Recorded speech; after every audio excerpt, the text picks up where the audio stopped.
13년 된 직원을 내보냈습니다. 안녕하세요, 오신만입니다. 며칠 뒤 설날입니다. 예전 영상에서도 여러 차례 이야기했지만 장사가 안 되는 자영업자에게 명절이 껴있는 달은 거의 지옥이나 다름없어요. 그리고 요즘 하루 매출이 아쉬운 판에 이번 설날은 일주일 통으로 쉽니다. 자영업자는 쉬어도 쉬는 게 아닌 게 뭐 쉰다고 월세 인건비가 줄어드는 것도 아니고 충분히 벌어놓지 않은 이상 쉬면 무조건 내 돈으로 메꿔야 돼요. 자영업자는 공짜로 쉬는 게 아니라 내 돈 내고 쉬는 겁니다. 아주 비싼 값을 치르고요. 내 사업이 어려워지고 가장 싫었던 달이 휴가, 추석, 설날이 껴있는 달이었죠. 명절이 다가오면 월세와 물건, 외상값 등을 다 결제해줘야 되는데 이보다도 직원부터 먼저 챙겨야 돼요. 보너스는 못 주더라도 명절에 떡값이며 선물 세트 챙겨줘야죠. 나 역시 남의 밑에서 일할 때 사장이 명절에 챙겨주지 않으면 바로 그만뒀어요. 명절도 못 챙겨주는 회사에 굳이 미련둘 필요 없죠. 이보다 더 좋은 일터는 세상에 널렸거든요. 한참 내 사업이 잘 될 땐 거래처에 한우 선물 세트도 하고 직원이 아닌 알바한테도 떡값을 주고 6, 7만원짜리 수제햄 선물 세트를 줬어요. 13년 전부터 말이죠. 비록 큰돈이 나가지만 이제 막 30대 초반 사장으로 뿌듯했어요. 저 땐 내가 성공했다는 느낌이 들었고 뭔가 성공했다는 이 뽕에 취했을 때죠. 하지만 사업이 힘들어지고선 명절이 다가오면 숨이 막혔어요. 직원 줄 선물 세트 고르려 마트를 가지만 예전처럼 좋은 건 살 수 없어요. 눈은 6, 7만원짜리 선물 세트에 가는데 현실은 2만원짜리 선물 세트를 사는 것도 버겁죠. 차라리 선물 세트를 사지 말고 떡값을 더 줄까? 하지만 몇만 원 더 준다고 표시가 나는 것도 아니고 선물 세트도 없이 고향을 보내는 건 또 아닌 것 같고 돈이 없으니 별것도 아닌 일에 엄청 고민하게 돼요. 하지만 이제 명절이 와도 저런 스트레스 받을 일이 없어요. 13년 된 마지막 직원을 2023년 12월에 내보냈어요.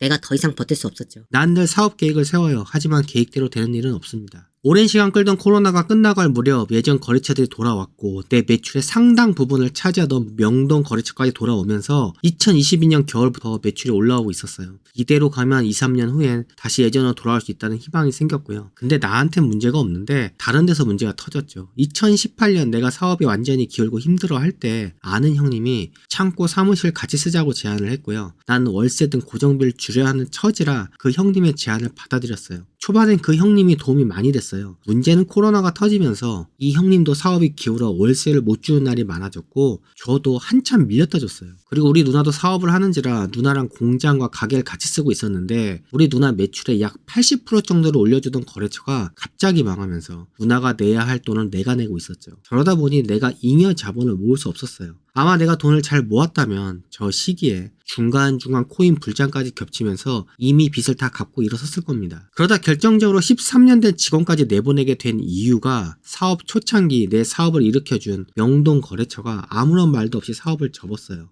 명동 거래처는 초창기부터 지금까지 매출의 상당 부분을 올려주는 중요한 거래처였죠. 한동안 주문이 없을 땐 처음엔 어디 여행을 갔나 아니면 어디 아파서 병원에 입원했나 싶었는데 3주 뒤에 사업을 완전히 접었다는 걸 알게 됐어요. 사업을 접는다는 언질이나 전화 한 통 없이 20년 된 거래처가 갑자기 사라졌어요. 내 전화를 받지도 않아요.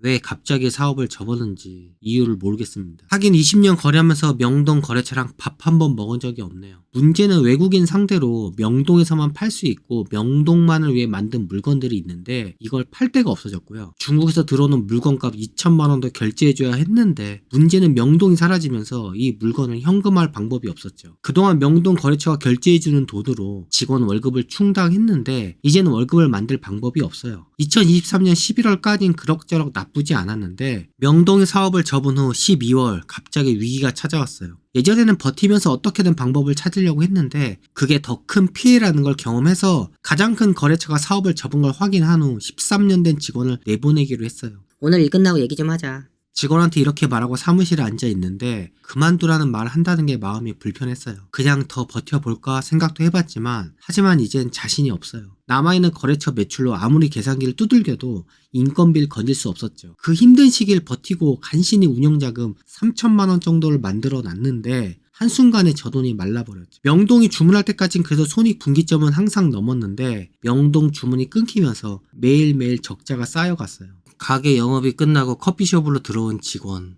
직원은 창고 사무실 이사 문제로 이야기하나 생각했을 겁니다. 사업이 기울고 완전히 힘들어져도 내가 밖에서 일용직 또는 배달 등의 일을 하면서 월급을 만들어준 걸 알기에 직원은 자신이 잘릴 거란 생각은 안 했을 겁니다. 커피숍에서 직원과 단둘이 있는데 이제 그만둬야겠다는 말이. 도저히 입에서 떨어지지 않았어요. 한 2, 3분 말없이 커피만 쳐다보고 있었던 것 같아요. 야, 명동 접었다. 내가 처음 꺼낸 말입니다. 어쩔 수 없이 저렇게 말을 시작해야 했어요. 내 직원도 명동이 어떤 거래처인지 너무도 잘 알아요.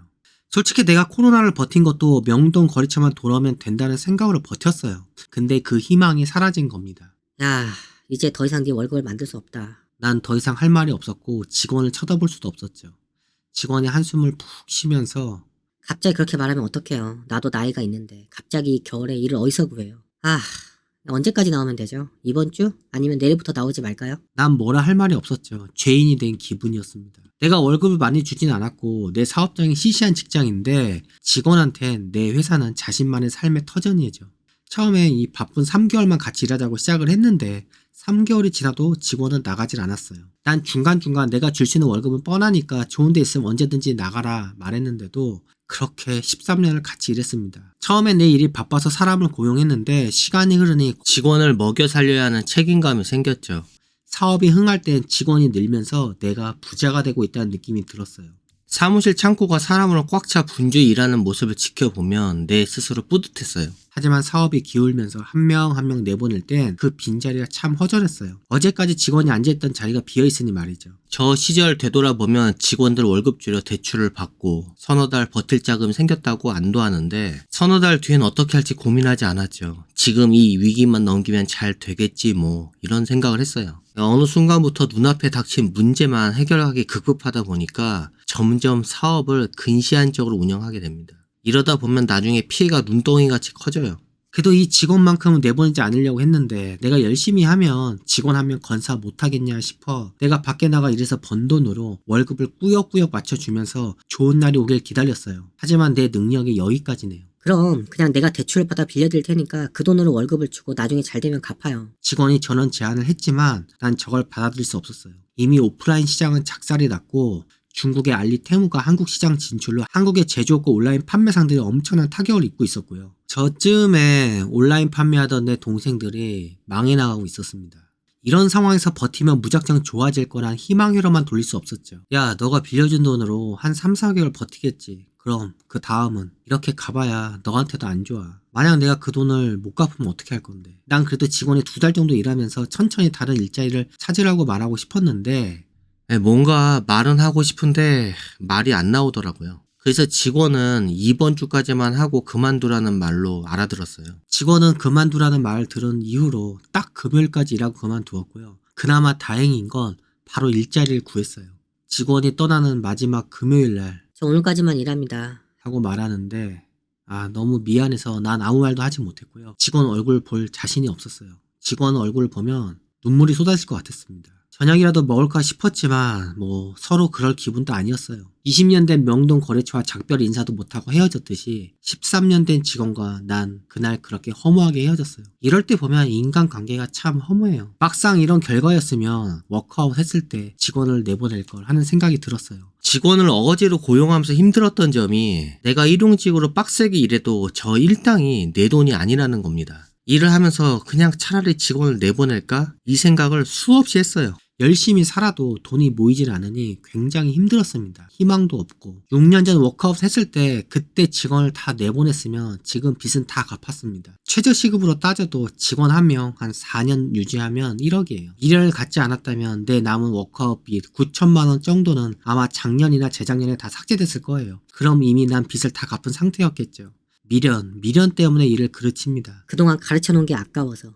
이제야 믿고 맡길 수 있는 직원을 만들어놨는데 이게 아까워서. 에이스 직원이 나가면 경쟁사에 들어가는 게 불안해서. 직원 다 내보내면 나 혼자 이 사업장을 운영할 수 있을까 하는 불안감 등등. 결국 월급 줄 상황이 안 되면 그때서야 해고해요. 그래서 회사가 망하면 월급이 밀리고 퇴직금 정산을 못 해주는 겁니다. 대부분의 사람들은 조금이라도 버틸 힘이 남아있으면 버팁니다. 이러다 보면 좋아지겠지 하면서. 이렇게 사업하던 사람들이 다 똑같은 방식으로 패가망신해요. 사업이 길고 난 늘 가슴이 답답하고 불안했어요. 이번 달 직원 월급을 어찌어찌 힘들게 마련해주고 나면 한 일주일 지나면 걱정이 또 몰려옵니다. 이번 달은 어떻게 넘어갔지만 다음 달 월급은 또 어떻게 만들지? 또 그 다음 달은 빚도 갚으면서 생활비도 대면서 편할 날이 없었죠. 직원을 내보내고 한동안 미안한 마음이 들고 뭔가 허전했는데 어느 순간부터 마음이 가벼워졌죠. 월말이 다가와도 더 이상 직원 월급 걱정 안 해도 되니까 마음이 편했어요. 내가 남의 밑에서 일할 때 정말 잘 잘렸는데 내가 사장이 되니 사람을 내보내는 게 쉽지 않아요. 13년 된 직원은 2023년 12월에 나갔지만 2025년 1월인 지금도 전 직원의 흔적은 여기저기 남아있어요. 내 직원은 그만뒀어도 거래처들이 계속 전 직원한테 연락하는 바람에 새로운 직장에 다니면서도 몇 달간은 내 일을 봐줬어요. 현재 수입 주류 판매하는 곳에서 일하는 전 직원과 얼마 전 전화 연락을 해보니까 지금 일하는 곳도 매출이 70% 줄어서 한가하다고 해요. 매출이 70% 줄었으면 저 직장에서도 잘릴 수 있어요. 중소기업은 언제든지 망할 수 있어서 평생 고용이 쉽지 않아요. 직원을 내보내고 확실히 그만큼 여유가 생겼어요. 그래도 2024년 적자에서 완전히 벗어나 많은 이익을 올렸어요. 물론 저 돈을 다 빚 갚는 데 썼지만요. 하지만 아직 충분히 사업 운영 자금을 가진 게 아니어서 작은 변수에도 내 사업자가 위태로워집니다. 그래도 직원 없이 가게를 운영하니까 이 고정비랑 부담이 많이 줄었고요. 저녁에 배달해도 그게 내 돈입니다. 솔직히 요즘은 굳이 자전거 배달 안 해도 되는데 그냥 하루라도 빨리 빚 갚고 일어서려고요. 사업장 문을 닫고 저녁에 일하는 게 피곤한데 통장에 돈이 없어 마음이 불편한 것보다 몸이 피곤한 게 더 나아요. 그럼 영상 마칩니다. 안녕히 계세요. 설날 잘 보내세요. 매일이 설날.